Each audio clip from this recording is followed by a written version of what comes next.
Growing up in Northern Ireland at that time was quite unique. There was a war going on. To me, growing up at that time, I felt it was normal because I didn't know any different. But on reflection, it was abnormal, and there was daily violence and bombings and shootings. That really shaped a lot of my decisions, I guess, and even to start this very niche, unique business on the other side of the world about bringing Irish products over to the expat community and then trying to scale that. Hi, and welcome to the Entrepreneur Organization Business Podcast. I am your host, Linh Podetti. Now, my guest today is Eamon Eastwood, an Irish-born entrepreneur and the visionary founder and CEO of Taste. Now, through his omni-channel distribution company, Taste Food Distributors, Eamon brings iconic European brands to life and is a driving force in the world of flavors, making the world feel smaller through the irresistible tastes of home. In this episode, Eamon shares the challenges he faced when starting his e-commerce and distribution business. He discusses how he navigated macro factors such as foreign exchange and increases in shipping costs, as well as dealing with large supermarket chains like Coles and Woolworths.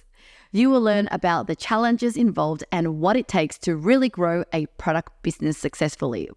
Now, please join me in welcoming Eamon.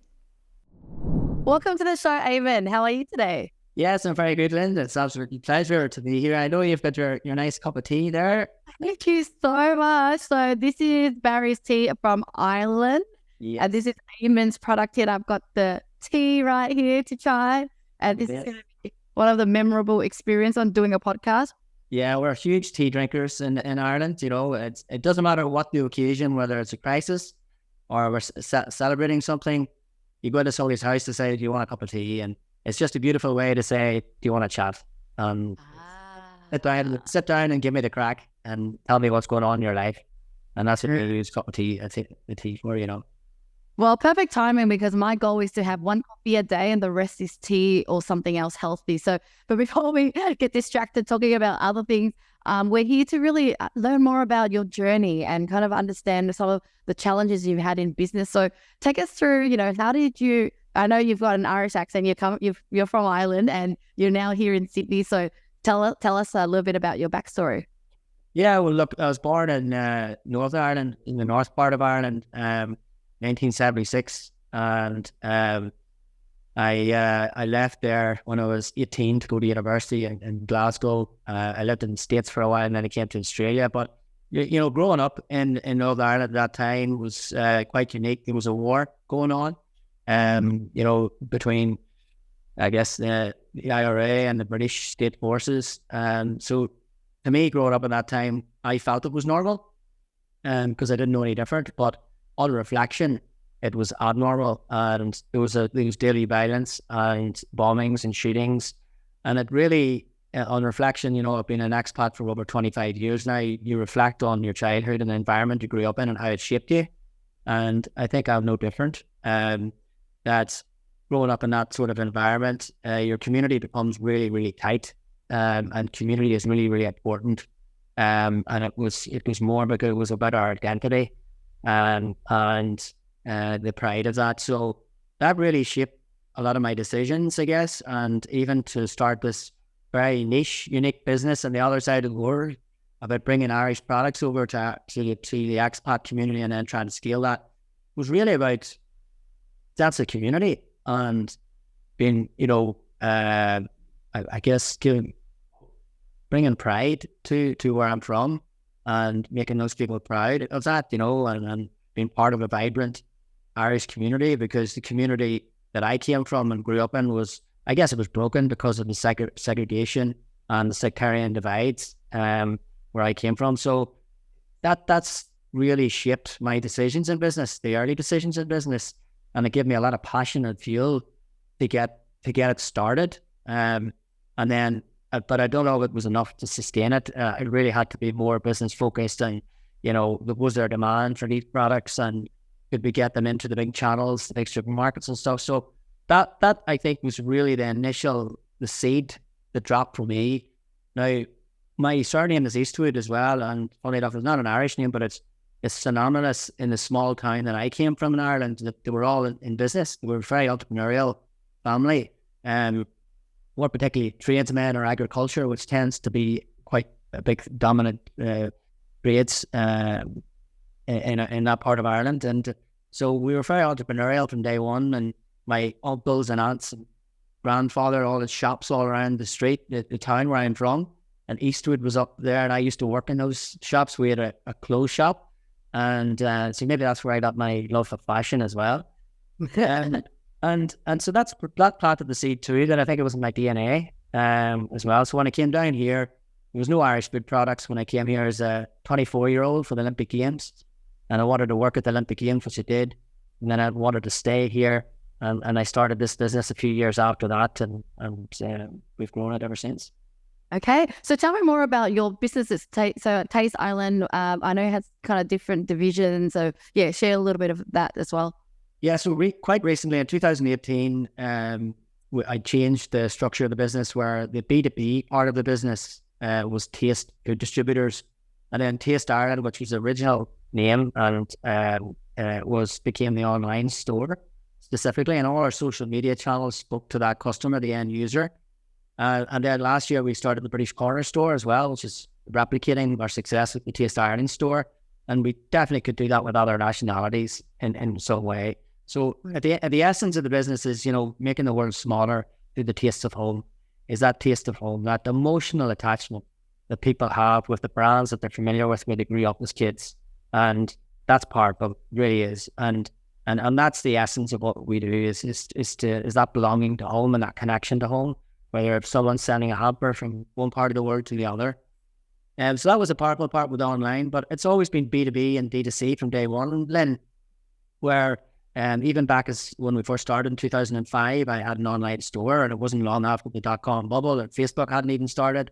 And so it was probably unpopular to have an online store in those days, but it certainly was a huge learning curve, and it was great to test products online and then elevate them into the wholesale part of the business. So that's what we do. You use the online store, much greater variety online. Smaller volumes, we can test and measure stuff there. There's gifting, and then the really popular products and products that we're in relationship with the brands back in that part of the world, we can then bring them as a partnership to Woolworths, Coles, and the independents. So the biggest curve in terms of hockey growth in the business was when Woolworths and Coles came on board for us in 2010 and 2013. Woolworths and Coles came on board because we were investing more and more into the international section category in Australia because of multicultural society, and we were really well positioned to at least tackle the Irish part and then add products there for other nationalities. So in the earlier days, how did you kind of test out the products? Like, are you familiar with these products already? And so you brought in, how much volume, like how do you actually test out new products when you're thinking about, launching a product?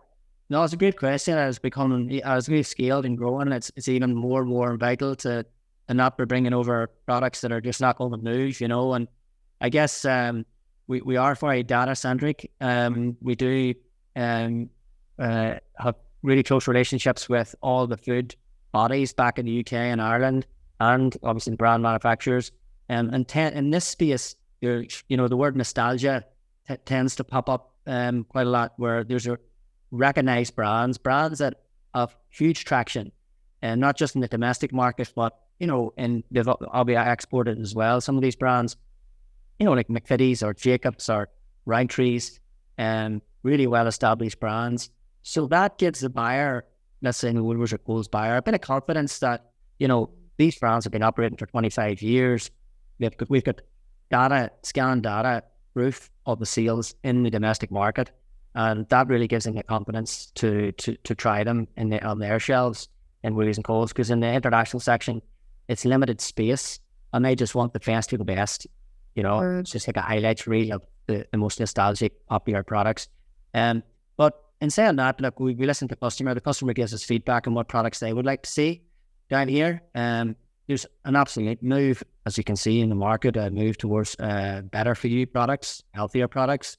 A lot of, there's a number of our products are confectionery and snacking and those sort of like naughty products, if you like. They're good for the soul, but maybe not good for the body all the time. But so we are conscious of that, and we're moving into trending categories as well, to stay relevant. We're working with a really exciting keto brand at the minute that is doing really good stuff in the UK. So we're excited about that type of thing to bring there's new emerging brands. Yeah. That sounds like a great idea, because I'm kind of a health fanatic, and I try not to eat too much chocolate. But I think that's really I'll be that customer of yours. And how did you get into Woolworths and Coles? Like, what are some of the challenges in dealing with big guys like that? Because I think maybe as an entrepreneur, you're excited that there are these big brands, big distributors that can take on your brand, but I'm sure it comes with some kind of challenges as well, right? I never really thought we'd get into Woolworths and Coles, and maybe that was my naivety and experience with dealing with the large retailers back when we first started. And I also was very aware of the challenges of importing products from one side of the world to the other. I mean, it's a global supply chain business, really, and with our perishable products, some of the, like, maybe 6 months, 9 months, 12 months. Yeah, it's obviously not cheese or butter or bread. It's not that perishable, but nonetheless, they've all got a production life and a best before date. So that whole world changed completely in 2010 when Woolworths contacted us, funny enough. And they'd obviously seen some of our products in the market, in the independent retailers and online store, and then they were doing their due diligence, and they were trying to build out these international bays. And certainly there was a huge population of Irish expats that lived here, not just presently, but like we had first settlers with the British that came here. So there was a real legacy of Irish settlement here, and so having an Irish presence in their supermarkets was quite important. So I guess they contacted us. They says, "Look, come on in. Let's see what you have. We like some of your products." I went in with my little cheap suit on me and went in there stack and brought in samples, and we were fortunate enough to get 4 new products listed in 600 stores. And 2 years later, Coles replicated that success, and the two supermarkets tend to keep an eye on each other and to see what they're doing. And that's how we've sort of grown ever since. We've introduced more brands, we've developed that relationship. But it needs to be two ways, because we need to make sure that the supplier is really on board as well, that they understand the quirks of this export market in terms of packaging, labeling, ingredients, commercials, and promotional support, marketing support. So there really has to be, some of our relationships are transactional, but some of them are actually brand partnerships where, we're going into battle together, and it's a brand development exercise from day one. And we've got this opportunity to get into, 2,000 stores maybe with Woolworths and Coles. So we want to make it work. There's certain demands that are placed on brands to make it work, whether it's promotional or above the line marketing or whatever it takes to move that product off the shelf. So with Coles and Woolworths, I hear that it's almost like an estate within their shopping, their shops, where there are upper shelves, bottom shelves, and kind of far away. How do you get to be on the top shelf versus the bottom shelf? How do you make sure that you have enough stock for them to stock as well? Yeah. So what are some of the challenges that people could kind of consider when it comes to working with big? Look, I actually, it's funny. I studied consumer psychology at university, and I'm fascinated by that subject.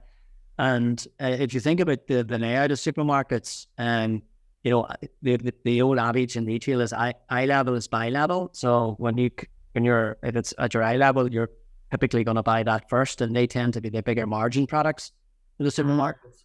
And if you notice where bread and milk is located in the supermarket, which is that daily essential, you know where it's located?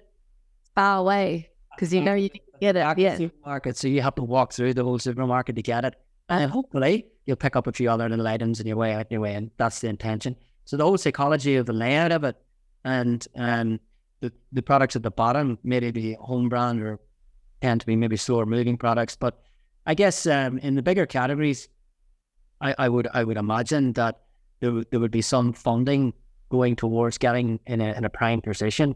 There would be a lot of that jockeying for positioning.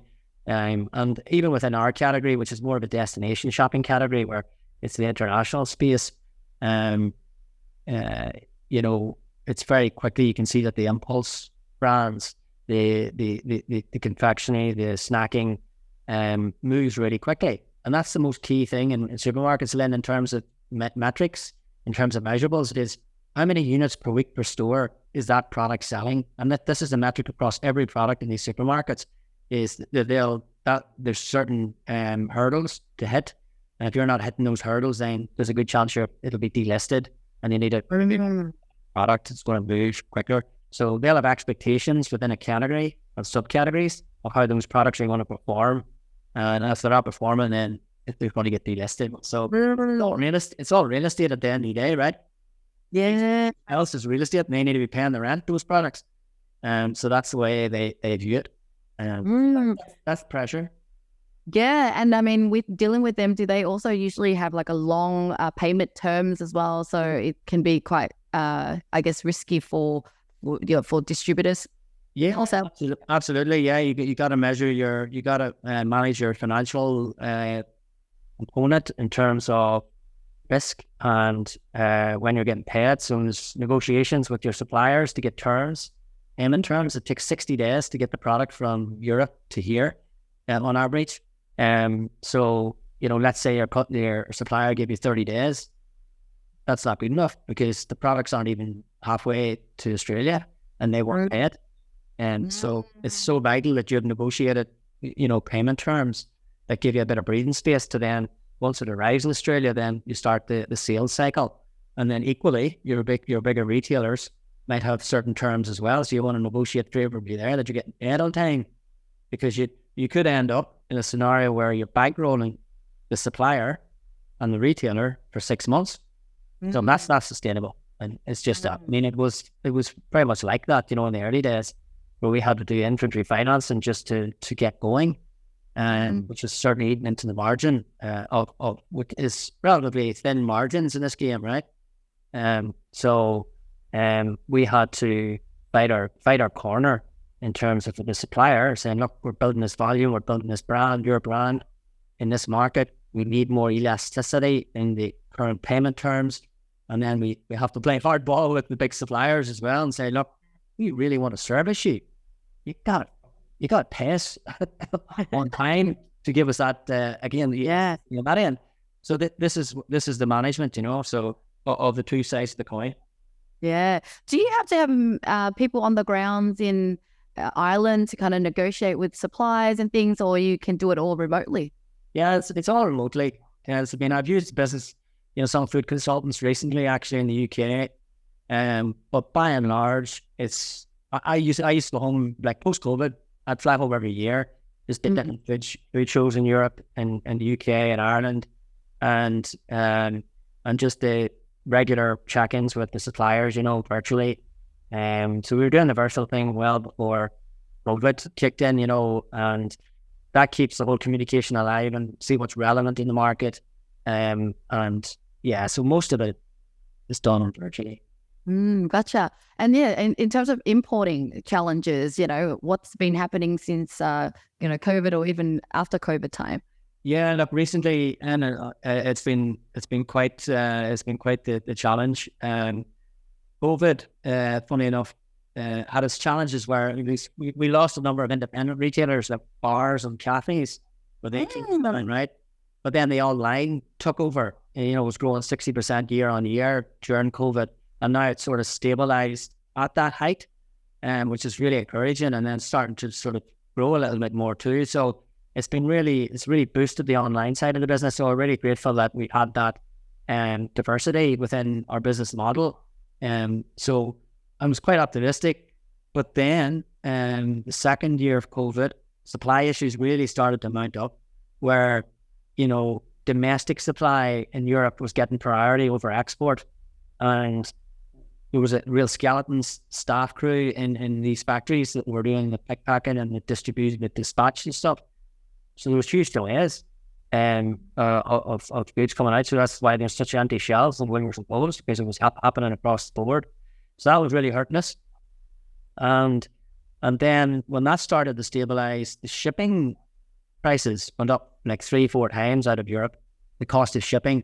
So, we had to react really quick in terms of cost price increases to try and not absorb too much of that price increases. So that's been challenged. And now we're faced with cost of living prices, and people have been careful of what they're buying, interest rates, and now, so yeah, look, most businesses are facing similar challenges, I guess. It's just about what factors you try and put in place. So, for example, the foreign exchange is a big factor in our business. We're paying in euro and US for shipping, and sterling for UK products. And so we hedge. We have to hedge 3 and 6 months in advance to protect our margin, which is another factor to play. So there's a number of macro factors when you're importing products from one side of the world to the other that you need to protect your margin, Yeah. Well, you've been in this industry for so long. I think 2005, did you say? Have you seen, more competitors coming in, or, challenges in that way other than the macro factors? Probably not, not really. And I would put that down to the complexity. And, it's not that simple. And it seems simple. No, we'll just bring this product from that part of the world over here and we'll sell it. And simple in theory. But, the complexity of the supply chain and the relationship with the suppliers and the compliance around bringing products into this country, into Australia, all add to that complexity. So you do get a few what's called grey R&L importers who will maybe slip under the radar and bring in a couple of pallets of this or that and have a go. You're going to get that now and again. It's a very hard thing to police, but that can sort of hurt you for a small period of time, and that's happened over the years. But they do fade away, and you just have to certainly be robust enough to fight off those challenges. And for Wheeler and Cole's competitors in there's a number of other international distributors who play in that space. And then in general, we're just fighting for space on shelf, I guess. Who can bring the best innovation, the best products that are going to move off the shelf and excite the customer. So yeah, but overall, there's just that natural competition you get from the other suppliers and the Wheelies and Coles, but from an independent retail space, we're quite unique. That's amazing. So just curious, you've been in the business for so long as well. Like, what keeps you motivated? What keeps you driven as a CEO? And, I can hear there's so much challenges when it comes to running an e-commerce business or importing. But yeah, what are some of your mindsets and what do you think about to help you really push through all these challenges? Yeah, we've grown up in school. I wasn't particularly academically gifted, and all I wanted to do was play football for Manchester United. And I did get close. I played semi-professional soccer and played at the Manchester United Soccer School of Excellence as a kid. I was 11 years of age. So that really was my dream, was to play soccer. And so school was secondary to me, but the thing that really spiked my interest in my early 20s was kidpreneurship, is entrepreneurship for kids. And I just thought that was such a cool idea for schools to teach that type of thing, because there's this academic side of school education, really into the books, and you're going to be a doctor and you're going to be a lawyer and you're going to be, and then there's not all kids are like that. It's about spotting the genius within the kid, as opposed to everybody needs to be pushed down that alleyway. And if you don't go down that alleyway, then you're stupid. And this was the teaching. So there was this huge section of kids, including myself, who thought we were stupid because we weren't going down this traditional route of academic education. And also, to me, it was a memory game. It was remembering stuff and doing it again. And I really questioned that, because when are you ever tested like that outside of school? So it was crazy. And I thought it was prehistoric for the Industrial Revolution, basically. And it didn't suit the model that was happening in the market today. And that's why I was really passionate about kids entrepreneurship. And as I shared earlier, I wrote a book there a few years ago on this subject. It's a small little kids book. It's on Amazon. And so that really fuels me in terms of, I think the sweet spot for me was, yes, it was big into sport, but if there was a bit more of a tactile approach to learning, be it entrepreneurship, for example, I think I personally would have responded quite well to that in school. So I did get involved in that at an early age here, and I designed the first Club Coupreneur after schools program with an entrepreneur called Greg Price, and that sort of fueled my passion. So the bottom line is I haven't really worked for anyone else. Maybe I'm unemployable, and so I'm maybe reluctant to look beyond being in business. And that said, I do have aspirations to, probably exit this particular business in the future and maybe move into a bit more food and tech side of things. And, think Uber, think Amazon, think just the movement of food through technology. I think that really, even drones, for example. So that word excites me. The e-commerce word excites me, So yes, there's challenges in the logistics and the uncertainty around that and managing the risk in that. And I guess the other side of the business, that digital side, is really fueling my appetite. But in general, it's that whole, I think me as a learner, the type of learner that I probably was and am, was that more tactile entrepreneurship that I think when I would have resonated with in schooling. So. Love it. So looking back when you were starting out, like what would you tell yourself if you got a chance to talk to that old Eamon back then? What tips would you say to them, to him? Yeah, there was a lot of learning on the way then, there was a lot of failure and learning on the way. And I guess if someone analysed my business back in those early days, they told me to stop, because it was such a niche and no one else was doing it, I sort of had time to tinker away at trying to make it work. If it was a highly competitive industry, I probably would have been squashed, and so that was such a learning. So I did persist, and there was a lot of tenacity to keep it, to make it successful. And maybe that was a fear of going to get a job. I don't know. That kept me going. So you certainly would have patted myself on the back and said, keep it going. But at the same time, maybe to keep the business simple as well, to simplify the business and not to make it over complex.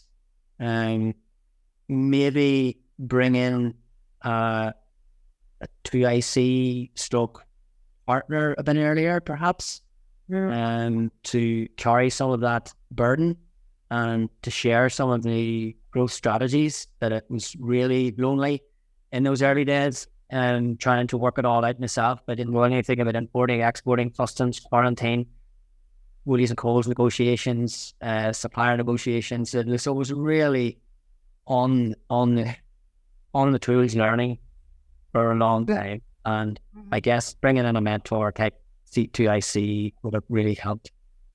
Yeah. Though we wish we can just turn back time and fix a few things. But then again, you can't have learned, and we can't be sitting here sharing these learnings with others if we can do that.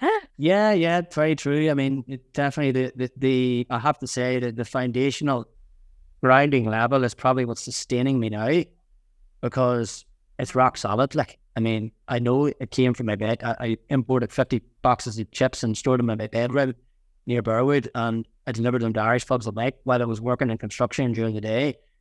So I know I've done the hard yards. Like, I've done the university degree, 100%. And I think that's what's holding me in really good stead now in these sort of a bit more challenging times, Lovely. So this leads me to the last question as we wrap up this show. Is I usually like to ask you this deep question: is what do you want the world to remember Eamon for ultimately? Yeah, well, look, I came from a very small town in Ireland, and I left there when I was 18. But I've always felt very much, part of home. And now that my parents are getting a bit older, it's harder. But ultimately, I think what the essence of what I've tried to do in my career to date and the future is to make the world smaller, to the taste of home, and to use food as a transformative power and to connect humanity. I know that sounds quite grandiose, but it's in the essence, like, I mean, you know, for someone who's living in Australia, who might be forced to come down here, they may not have wanted to leave home, and wherever they've came from, whether it's Vietnam or Ireland or wherever, and that they can have some connection to home, whether it's brands from home or a recipe from home, and to share it at a family event. To me, that's everything. Like, I mean, to family connection and that essence of feeling of belonging and home when you're so far away from home is just beautiful. And so I think that in a nutshell is what I'm about, and I think that's what our brand represents. Yeah, I love that. That really hit home with me. And if you guys haven't already tried the food from Taste Island, it is amazing. The chocolates and the lollies and the tea as well. Actually, here it is. But thank you so much for being on the show today, Eamon. I'll put all your details on the description below, but thank you again for your time. No, thank you, Lynn. It was great to chat.